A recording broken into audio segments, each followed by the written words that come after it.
Olá, muito boa tarde. Oferecer pistas para a leitura de textos da Bíblia. É o que vos propomos nos próximos minutos, analisando 3 páginas desse livro sagrado, as que são lidas nas missas deste domingo. São para isso nossos convidados o Padre Armindo Vaz, professor de Sagrada Escritura na Universidade Católica Portuguesa, e Frei José Nunes, professor de Teologia na mesma universidade. Muito boa tarde e obrigado por estarem neste programa, onde partimos de imediato para essa análise aos textos da Bíblia. A primeira leitura deste domingo é do livro de Isaías, no capítulo 66.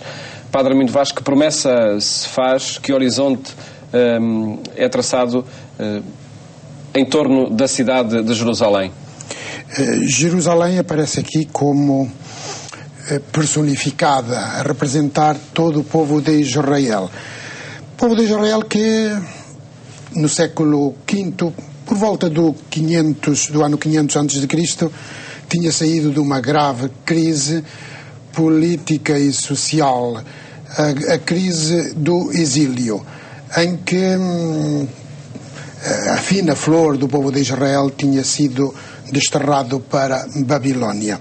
Tinham regressado à terra, à pátria amada, tão bela e perdida, como cantaria Nabucco na sua ópera, como cantaria Verdi na ópera Nabucco. Mas eis que um profeta que dá pelo nome convencional de segundo Isaías tinha animado muito os regressados à pátria, dizendo-lhes que Deus estaria com eles, poderiam construir casas, cultivar as vinhas e os campos, porque seriam férteis e produtivos. No entanto, o povo não estava a ver nada disso. Continuavam na desesperança. E então, eis que um outro profeta, agora já mais dos princípios do século V, intenta incutir uma injeção de esperança a este povo, apelando para o seu Deus.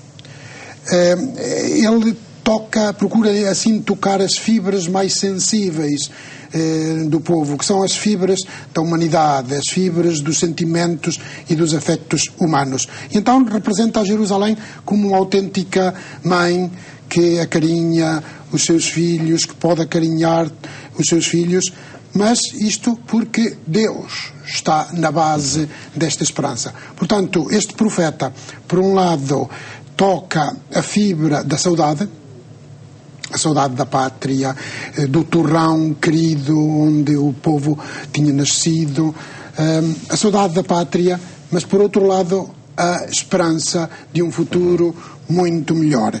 E esse futuro fica, ou melhor, a esperança desse futuro fica assente nada menos do que em Deus. Portanto, não assim simplesmente na imanência humana falível, descontrolada, mas no próprio Deus, que nunca falha, está sempre ao lado daqueles que Ele ama. Algo que é prometido, mas de que forma é que na Bíblia, e neste texto em concreto, se conjuga essa tensão entre o querer resultados imediatos, o querer a satisfação do que são as necessidades habituais de um povo, e essa projeção para outro tempo, para outra realidade de toda a consolação?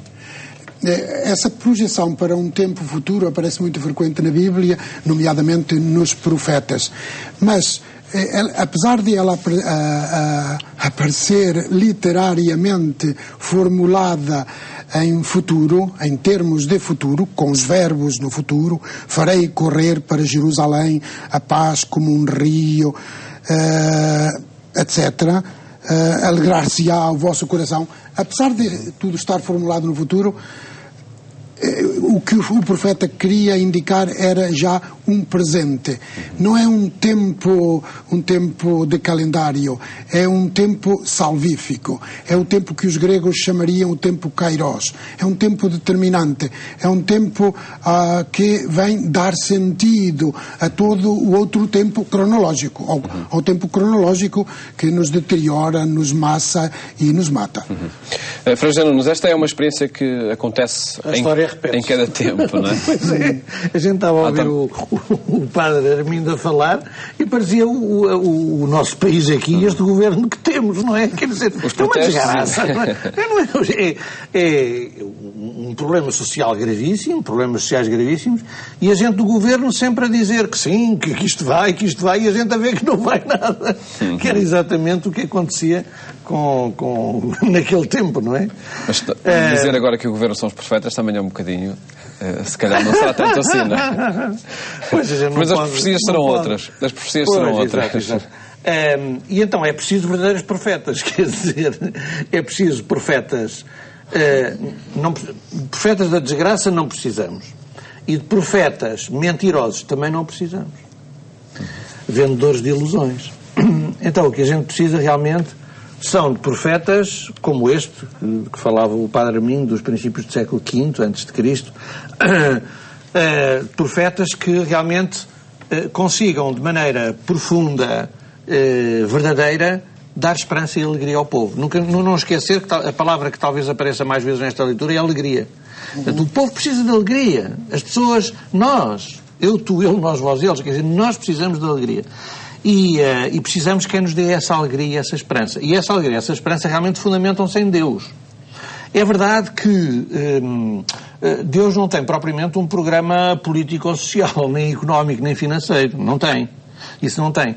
Mas construir um mundo, construir uma sociedade com os valores de Deus, à maneira de Deus, isso então dará para construir um mundo diferente. Então é aí que se deve alicerçar a nossa esperança, porque essa não mente. Esses valores sobre os quais podemos fundar uma nova sociedade não mentem. Porque são aqueles valores que põem a pessoa humana à frente de tudo. Ao contrário do que a gente está a ver hoje, por exemplo. E o que se põe à frente de tudo são os números. Quer dizer, por exemplo, a economia aqui no nosso país deixou de ser como que uma ciência humana. Passou a ser uma técnica, uma matemática, números. Não pode, quer dizer, é uma ciência humana. E, portanto, isto tem que estar ao serviço das pessoas. Se a gente realmente tiver valores evangélicos, neste caso, ou divinos, para a construção das sociedades, aí essa nossa esperança não será em vão, porque encontraremos realmente alegria e conseguiremos ultrapassar os problemas, não é? E em causa está um programa ou uma proposta que é para os dias concretos da história deste tempo. Com certeza, pois exatamente. E nesse aspecto, lá está, quer dizer, o verdadeiro profeta da esperança não pode ser, e neste caso a Igreja hoje, por exemplo, na nossa sociedade, não pode ser apenas alguém que faça discursos bonitos. Também tem que ser pelo testemunho de vida, pela prática, e nomeadamente através de ações de solidariedade, não é?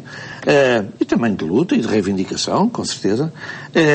Mas tem que ser alguém que dê mostras e pratique já esses valores do novo mundo, esses valores da nova sociedade, não é?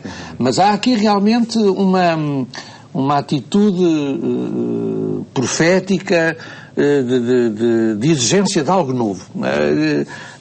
Diante destes problemas, há realmente que construir outra coisa com outros valores, não é? Acha, Frei José Nunes, que esse contágio de tomar a economia só pelos números pode estar a atingir também quem, até no interior da Igreja, ou instituições ligadas à Igreja Católica, promovem as respostas sociais, sendo elas também muito técnicas, diante das situações que existem nos dias de hoje?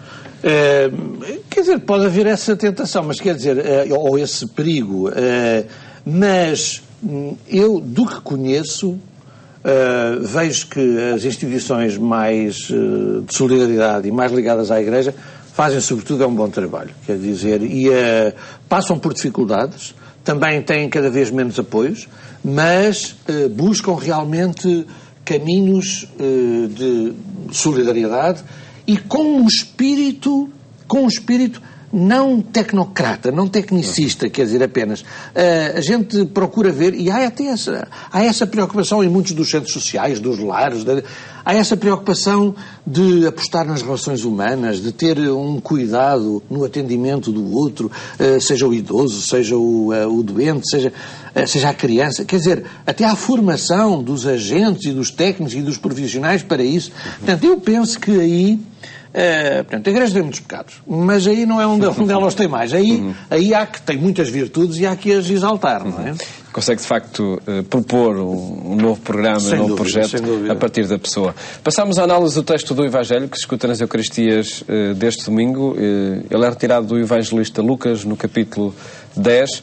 E, Padre Armindo Vaz, em contexto é que acontece esse envio dos 72 discípulos e esse desabafo, será que posso dizer assim, de que a seara é grande, mas os trabalhadores são poucos? A ligação do Evangelho com a primeira leitura, que existe em todos os domingos e também dias de festa, está feita através da palavra paz. O tema, mais que a palavra, o tema, na primeira leitura, farei correr para Jerusalém a paz como um rio. Agora, aqui, o envio destes 72 discípulos incute a ideia de que eles devem anunciar a paz. Dizei primeiro paz a esta casa, e se lá houver um filho da paz, então a paz passará para eles. Ora bem, temos este relato da missão de 72 discípulos e que, tal como está, é exclusiva do evangelista Lucas. Marcos e Mateus... Este envio dos 72 discípulos. Isso, exatamente. Marcos e Mateus têm frases, expressões do próprio Jesus iguaizinhas a estas, são materiais literários que foram tirados da mesma fonte para estes três evangelistas. Mas Lucas tem uma especificidade. Só ele é que fala do envio de 72 discípulos.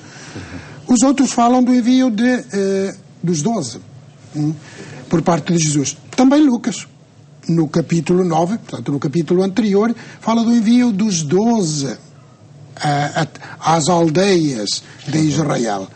Mas a questão que se punha na comunidade para a qual Lucas escrevia, que seria uma comunidade de cristãos convertidos a partir do paganismo, era esta: a salvação é só para a casa de Israel, Israel representado pelos 12 apóstolos, é só para a casa de Israel ou é para todos?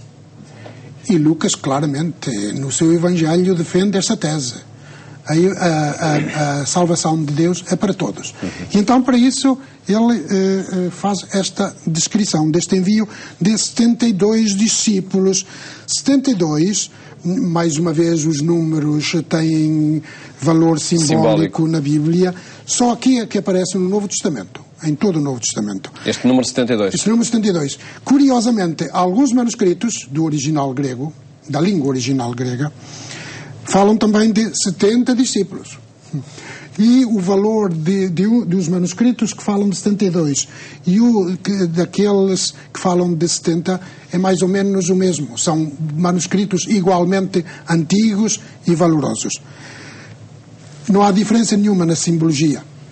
72 ou 70 queria referir-se ao livro do Gênesis, capítulo 10, onde tem a chamada Tábua das Nações, isto é, depois do dilúvio, que termina de descrever-se no capítulo 9, no capítulo 10 fala-se da repovoação da terra, e aí apresentam-se 70, segundo a tradução grega chamada dos 70, parecem 70, mas outra versão daria para contar até 72 povos. É simbolismo de totalidade, universalidade de todas as nações. Portanto, este envio de Jesus quer significar que a salvação que ele traz é para todo o mundo, não só para os israelitas. E eles aparecem aqui como embaixadores. São missionários. Enquanto são enviados, representam a comunidade toda. Eles são enviados da comunidade. Não se representam a si próprios. E são enviados 2 a 2 à frente de Jesus, a preparar o caminho de Jesus. Mas 2 a 2, o que é que isto significa? Não é só aqui que se fala de 2 a 2. Lucas frequentemente fala de 2 a 2. Os discípulos de Emaús são 2. Nos Atos dos Apóstolos aparece Pedro e João, aparece Paulo e Barnabé, etc. 2 a 2. Porque, segundo o direito e a antropologia hebraica, para que um testemunho fosse verdadeiramente válido, precisava de ter como mínimo 2 pessoas. Isto quer dizer que estes discípulos são testemunhas de Jesus e da mensagem dele. Não é? Eles são pedidos para pedirem, fazerem oração ao Senhor da Messe, ao Senhor da Seara. Ou seja, a oração que deve transformar o discípulo de Jesus em apóstolo. E já falaremos, Padre Armindo Vaz, sobre as características desse anúncio, que são aqui muito bem apresentadas ao pormenor. Antes, Padre Frei José Nunes, este compromisso missionário é uma causa pessoal também de Frei José Nunes, ou já foi mais explicitamente? Passa por aqui a concretização da experiência cristã hoje, ou seja, não vale a pena celebrar, é preciso anunciar para que aquilo que se professa seja de facto uma experiência. Celebrar é preciso sempre, não é? Agora... Porque isso não bastaria. Não bastaria, pois, exatamente. É preciso realmente fazer também a experiência do anúncio, que se faz por palavras e por obras, não é? E toda a gente é chamada a isso. Isso faz parte do ADN cristão. Estes 72 discípulos representam realmente toda a comunidade. Portanto, é preciso superar também aquela mentalidade de que só alguns, só por exemplo a hierarquia, só os bispos, padres ou diáconos, é que teriam algum trabalho na Igreja. Não. O trabalho na Igreja é para toda a gente. Não é para os 12, é para os 72. É para todos. Uns de uma maneira, outros de outra, uns são catequistas, outros fazem voluntariado missionário longe até, noutros países, outros são visitadores de hospitais, outros fazem apoio domiciliário, enfim, e há muitos serviços. E, portanto, quando se diz que os operários são poucos, que a messe é grande e os trabalhadores são poucos, bom, é verdade que sempre haverá necessidade de mais trabalhadores, porque a tarefa é tão imensa, que sempre haverá poucos. Então o que é que a gente deve fazer? Pronto, rezar, para que haja mais, claro, mas também uma coisa muito importante, é não impedir que aqueles que já existam possam desempenhar o seu trabalho. Porque às vezes há aí uns preconceitos de que certas pessoas, por causa disto ou daquilo, ou desta ou daquela condição, não podem desempenhar certas funções. Não podemos impedir. Quer dizer, se o Espírito Santo está a agir nas pessoas para elas serem boas missionárias, então não devemos, nós, Igreja, impedir que isso aconteça. Portanto, rezar para que haja mais, mas não impedir os que já existem. E depois, ainda, claro, eu acho que isto está muito ligado à questão que vai pôr agora, que vais pôr ao Padre Armindo, está muito ligado ao estilo dessa missão, quer dizer, ao estilo, porque aqui se dizem realmente, olha, não leveis alforjes ou não sei o quê, dai um bom testemunho, anunciai a paz, não leveis duas túnicas, essas coisas todas. Portanto, apela-se para que o testemunho de vida dos cristãos, daqueles que testemunham o Evangelho diante do mundo dos outros, seja um testemunho credível. E aí a Igreja tem que ter muito cuidado. A Igreja somos nós. Temos que ter muito cuidado, porque podemos realmente não dar bom testemunho. E podemos não ser os porta-vozes da alegria, que nos chamava a atenção à primeira leitura. Olhemos, por exemplo, para o que este Papa tem dito. Só coisas que este Papa tem dito. Por exemplo, ele outro dia chamou a atenção, conhecemos todos daquele caso de uma mãe que queria batizar uma criança, mas que os ministros da Igreja disseram, não pode batizar porque você não está casada, porque você tem uma vida irregular. O Papa denunciou essa situação. Quer dizer, então nós somos uma proposta de alegria para as pessoas, de acolhimento e de alegria, ou somos pessoas que afastamos os outros da Igreja e que anunciamos castigos e somos, quer dizer, não damos esperança, são os tais obstáculos, não é, que falaram há pouco. Outro dia o Papa também, e isso veio nos jornais com esta linguagem, o Papa denuncia a corrupção e o lobby gay no Vaticano. Mas quer dizer, a questão da linguagem é o menos. Mas nós temos que ter atenção ao nosso testemunho. Quer dizer, se nós realmente somos pessoas corruptas, se nós na pastoral ligamos aos dinheiros que nos pagam por este batismo, ou por aquele funeral assim, quer dizer, nós estamos a estragar a missão que Jesus nos deu. Quer dizer, nós temos que cumprir o que Jesus nos pediu, Mas de maneira realmente simples e dando um testemunho de vida que cele o nosso discurso. Não podem ser só palavras, não é? Isto de facto é tudo muito prático e muito concreto, não é? Pois é. E dentro dessa, enfim, por ser muito pragmático, não sei, Padre Armindo Vaz, se quer ainda apresentar algumas das características desses apóstolos e missionários, segundo o texto, porque temos já muito pouco tempo também para falar da outra leitura. Podemos dizer que este texto descreve quase um manual para a nova evangelização, para uma nova missionação por parte da Igreja. O texto é claro em dizer, por parte de Jesus, ide, eu vos envio, como cordeiros para o meio de lobos. O lobo, bem, claro que esta é uma linguagem simbólica. Eu ia sugerir, Padre Armindo Vaz, porque de facto o nosso tempo está a chegar ao fim, que fizesse uma breve referência à segunda leitura e deixamos para as comunidades, para a leitura de quem nos está a seguir, essas características dos missionários segundo este texto do Evangelho. Tá bem, segunda então, leitura, tá Gálatas 6. Muito bem. Gálatas 6. A carta aos Gálatas foi escrita numa circunstância dramática. Paulo tinha fundado esta comunidade na província romana da Galácia, na antiga Ásia Menor, na atual Turquia, e havia lá graves problemas. Isto é, os cristãos convertidos a partir do judaísmo estavam a propor que os cristãos convertidos do paganismo deveriam, para salvar-se, e se quisessem salvar-se, cumprir a lei de Moisés, isto é, aquilo que estava escrito na Torá, à risca, nomeadamente que tinham que se circuncidar, como todo judeu.